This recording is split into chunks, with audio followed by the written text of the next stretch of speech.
تو سب سے پہلی چیز جو آج آپ کی خدمت میں عرض کرنا چاہوں گا وہ تسلیت گوئی ہے، روح عزاداری ہے۔ اس تسلیت گوئی میں سمجھنے والوں کے لیے حضرت آقا امام باقر علیہ السلام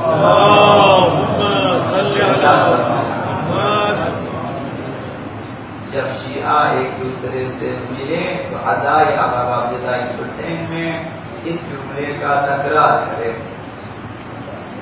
کہ اعظم اللہ اجورنا بمصابنا بالحسین، خداوند عزائے آقا عبداللہ حسین میں ہمارے اجر میں اضافہ فرمائے۔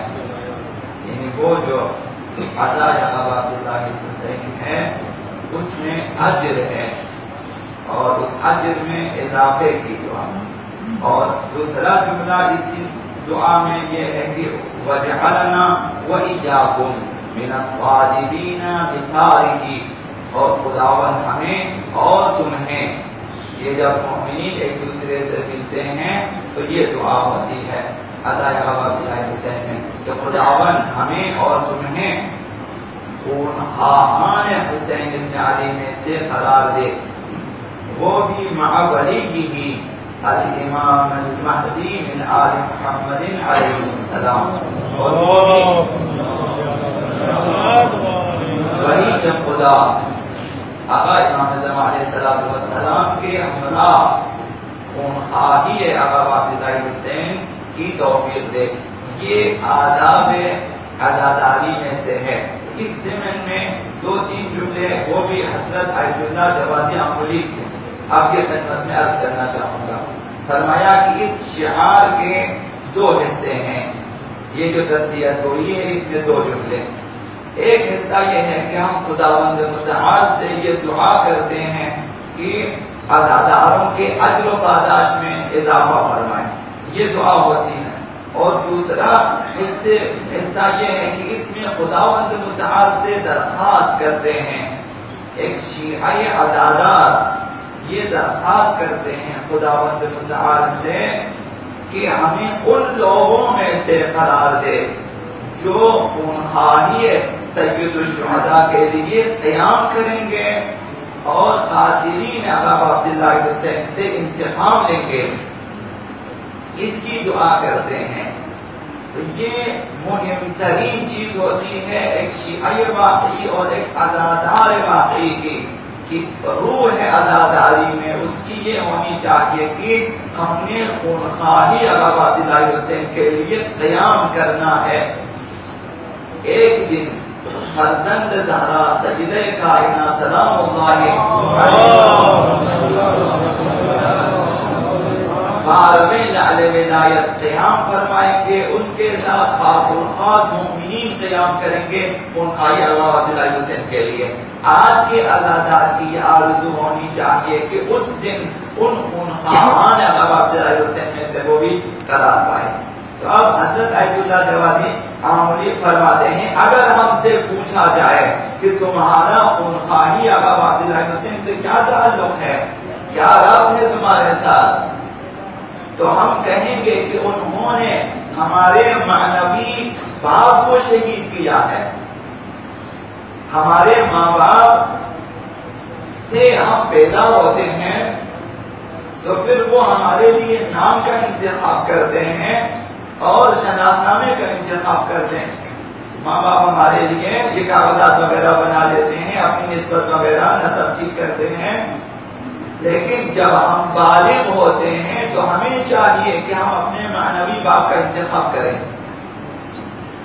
حضرت آقا رسول خدا صلی اللہ علیہ وآلہ وسلم نے ارشاد فرمایا کہ میں اور علی تمہارے دو باپ ہیں۔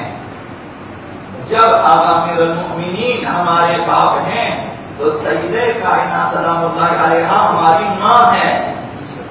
تو اس حوالے سے کہ وہ باپ ہیں، یہ ماں ہے اور انہوں نے ہمارے اس باپ کو شہید کیا ہے۔ آقا عبداللہ حسین بھی اسی سلسلے میں ہمارے باپ ہیں، تو انہوں نے شہید کیا، تو یہ داغ شہادت آقا عبداللہ حسین ہمارے اندر موجود ہیں۔ تو لہذا شہید اور مقتول کے بازماندگان فرزندوں کو انتقام لینا ہوتا ہے. جو بعض بندگان ہیں فرزندان مقتول یا فرزندان شہید، انہیں انتقام لینا ہوتا ہے. چونکہ ہم نے مکتب ابا عبداللہ الحسین کو قبول کیا ہے، اس لیے ہم اس مکتب کے فرزند ہیں. ہم اس مکتب کے فرزند، مکتب حسینی کے، لہذا ہمیں بھی خونخواہی ابا عبداللہ الحسین میں قیام کرنا ہے. لیکن قیام سے پہلے فرزند بننے کی شائستگی ضروری ہے کہ ہم پہلے یہ شائستگی پیدا کریں کہ اس مکتب حسینی کے صحیح فرزند بنے، تاکہ ہمیں وہ حق دے خداوند کہ اب تم انتقام کے لیے قیام کر سکتے ہو. تو مہم یہ ہے کہ خونخواہی ابا عبداللہ حسین کے قیام کے لیے ضروری ہے کہ پہلے فرزند مکتب حسینی ہونے کی شائستگی اپنے اندر پیدا کریں. اور فرمایا یہ شعار تا قیامت باقی ہے. حضرت آیت اللہ علیہ نے فرمایا کہ یہ شعار تا قیامت باقی ہے، یعنی خدا سے درخواست کرتے رہیں کہ وہ ہمیں یہ توفیق دے کہ قاتلان شہداء کربلا سے انتقام لیں. اس قصد و ارادے کے ساتھ تعزیت کہیں گے ایک دوسرے کو اور اللہ سے خونخواہی اب امام حسین کی دعا کریں گے. تو عزادار کی ایسی تربیت، عزاداری کا بہت بڑا فلسفہ ہوتا ہے کہ اس تربیت کی خاطر عزاداری کریں کہ میں نے فرزند مکتب سید الشہداء بننا ہے اور یہ شائستگی پیدا کرنی ہے. اس کا ایک نتیجہ یہ ہوگا کہ خداوند مجھے حق دے گا کہ میں خونخواہی ابا عبداللہ حسین کے لیے آبا امام زمان علیہ السلام کے ساتھ قیام کریں. اور یہ مہم ترین فلسفہ عزاداری میں سے ایک ہے.